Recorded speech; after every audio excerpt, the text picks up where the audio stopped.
Assalamualaikum warahmatullahi wabarakatuh. Halo sobat pendengar podcast Bumi Kita Amanah Kita. Kembali dengan aku Dewi, pembawa acara podcast Bumi Kita Amanah Kita.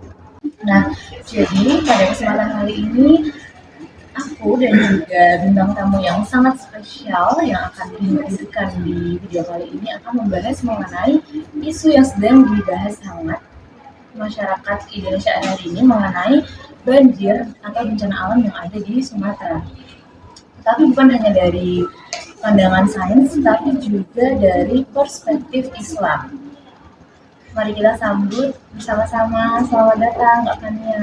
Assalamualaikum. Waalaikumsalam. Halo teman-teman.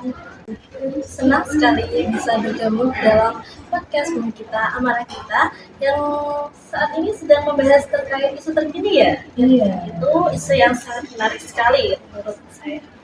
Iya Kak Fania. Jadi kalau misal kita lihat ya teman-teman pendengar semuanya, akhir-akhir ini saudara kita yang ada di Sumatera itu banyak yang kehilangan segalanya, mulai dari kehilangan tempat tinggal, kehilangan pekerjaan, itu bahkan sampai kehilangan orang-orang yang mereka sayang.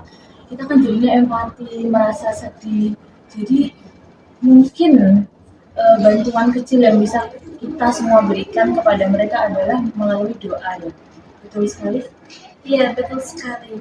Amin. Jadi kita selain berdoa, kita juga harus mengetahui apa sih penyebab dari bencana alam yang melanda saudara-saudara kita yang ada di Sumatera. Jadi hari ini kita akan membahas mengenai penyebab utama yang terjadi di Sumatera. Oke, jadi kalau misal dilihat nih ya Kak Fania, akhir-akhir ini melihat bencananya mulai dari banjir yang sangat deras beberapa hari, terus juga ada tanah longsor. Itu kalau dilihat-lihat banyak sekali netizen yang sudah berkomentar di platform media sosial, itu katanya penyebab utamanya itu murni karena hujan deras yang sudah berhari-hari. Tapi rasanya kok kayaknya enggak ya, atau bagaimana menurut kakaknya sendiri? Kalau menurut saya ya hujan itu bukan penyebab utama dari permasalahan bencana alam yang terjadi di Sumatera tadi, karena hujan itu kan turun. Nah, kalau dilihat dari lingkungan sekitar kita, kenapa kok tidak terjadi longsor dan banjir ya, karena ada pohon-pohon yang menyerap air dan menahan tanah sehingga tidak terjadi longsor. Kalau di Sumatera sendiri itu ditemukan banyak perkebunan kelapa sawit yang kelapa sawit sendiri itu memiliki akar selaput yang tidak bisa menyerap air dan tanah sehingga bisa menyebabkan bencana alam seperti banjir dan longsor. Oh, seperti itu. Berarti hujan deras yang terjadi beberapa hari di sana itu bukan jadi masalah utama ya? Iya, bukan. Karena kalau di daerah Sumatera sendiri itu kan banyak sekali ya daerahnya itu seperti dataran tinggi, jadi banyak gunung-gunung gitu. Nah, kalau dataran tinggi sendiri itu kan membutuhkan pohon yang memiliki akar tunggal. Nah, akar tunggalnya itu kan berfungsi untuk menyerap air dan menahan tanah sehingga tidak terjadi banjir dan tanah longsor. Nah, kalau di Sumatera sendiri itu banyak sekali hutan-hutan yang lebat yang dialihfungsikan menjadi perkebunan kelapa sawit. Nah, kelapa sawit sendiri kan tidak bisa kan akarnya itu menyerap air dan menahan tanah sehingga terjadi banjir dan tanah longsor di Sumatera. Dan dampaknya itu tuh bukan cuma ke manusia ya, tetapi juga bisa ke makhluk hidup lain ya. Iya, bisa. Karena apa? Karena itu tuh terjadi ketidakseimbangan ekosistem. Jadi ekosistem yang terganggu satu itu bisa berdampak pada semuanya. Jadi maksudnya itu kalau misalnya satu rusak itu efeknya itu bisa ke mana-mana ya, bisa ke sekitarnya seperti itu ya Kak. Iya, namanya itu efek domino kalau secara ekologi. Jadi kalau tadi yang penebangan hutan beralih fungsikan menjadi perkebunan, otomatis kan banyak sekali hewan-hewan yang kehilangan habitatnya, dia tidak bisa bertahan hidup atau banyak sekali hewan-hewan yang mengalami kepunahan. Jadi kayak ketidakseimbangan seperti itu ya akibatnya jadi membuat efeknya itu sampai kemana-mana.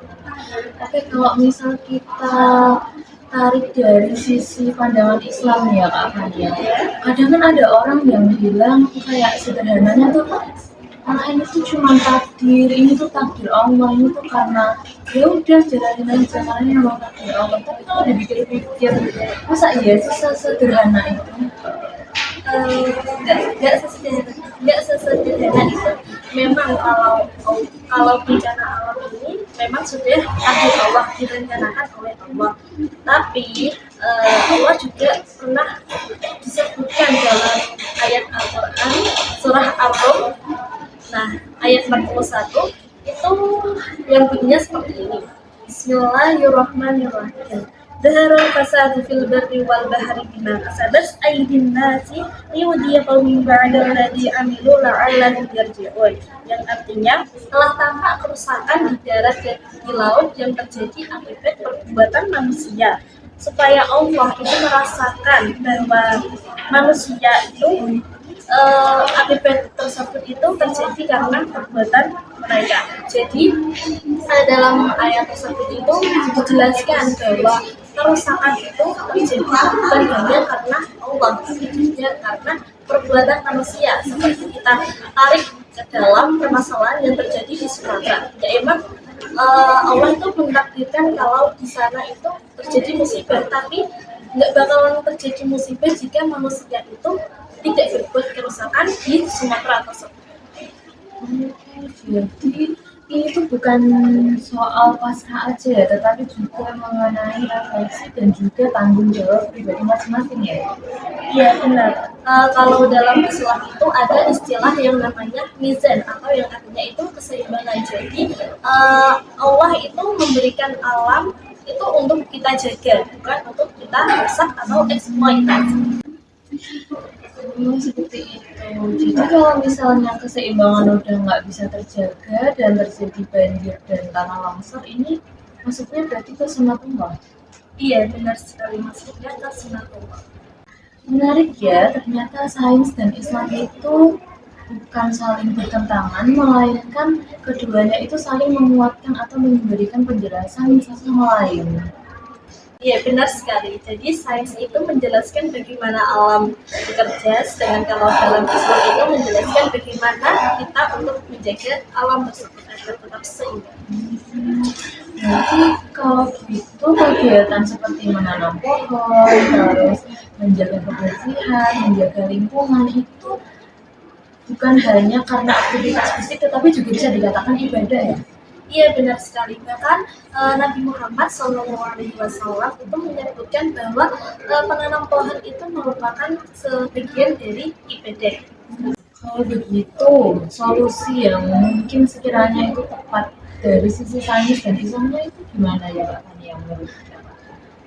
Kalau menurut aku itu melakukan reboisasi, karena tadi dalam Islam sendiri itu menjelaskan bahwa reboisasi itu sebagian dari iman. Nah, kalau dalam sains kita melakukan reboisasinya artinya menghidupkan kembali hutan, berarti kita menjaga lingkungan kita agar tetap seimbang, agar hewan-hewan tidak kehilangan habitatnya, dan juga agar tidak terjadi bencana seperti banjir dan tanah longsor. Berarti memang harus dikaitkan dengan Islam sains agar keseimbangan itu bisa terjaga ya Pak Fani ya. Benar sekali. Oke, terima kasih kepada Kak Fania karena dari obrolan ini kita bisa sama-sama belajar bahwa kejadian yang menimpa saudara-saudara kita itu bisa dijadikan suatu bahan pembelajaran agar kita semua dapat selalu mengingat bahwa bumi ini tuh diciptakan untuk dirawat, untuk dijaga, sehingga kita harus selalu menjaga keseimbangan bumi. Karena dari sisi sains sudah dijelaskan seperti tadi yang Kak Fania ucapkan, dari sisi Islam juga sudah dikaitkan juga bahwa memang keseimbangan antara keduanya itu sangat penting untuk dilakukan. Terima kasih kepada Kak Fania sudah berkenan hadir dalam podcast Bumi Kita, Amanah Kita pada hari ini. Sampai jumpa lain waktu. Bye. Assalamualaikum.